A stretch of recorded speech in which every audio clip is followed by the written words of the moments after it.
Tunggu di kamera nih. Ini informasi penting buat kalian yang lagi bepergian daerah Pulau Banyak, Aceh Singkil tuh lagi rawan kasus malaria.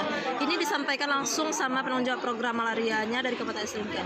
Ini kalian simak baik-baik, kalian sampaikan ke kawan-kawan, ke saudara yang mau pergi, yang mau bepergian ke arah sana tempat wisata apalagi kan. Ini kalian simak informasinya. Penting. Lanjut Bang. Jadi kawan-kawan TikTok, jadi kalau ada rencana bepergian ke Pulau Banyak atau Pulau Banyak Barat, boleh-boleh aja. Cuman harus dijaga. Apa yang dijaga? Kayak pakai lotion anti nyamuk atau pakai baju panjang, karena kan penularannya di malam hari. Yang utamakan ya kegiatan malam hari itu pakai baju panjang lah paling enggak gitu, atau pakai lotion anti nyamuk gitu. Tapi kalau untuk sekarang lebih baik ditunda dulu lah.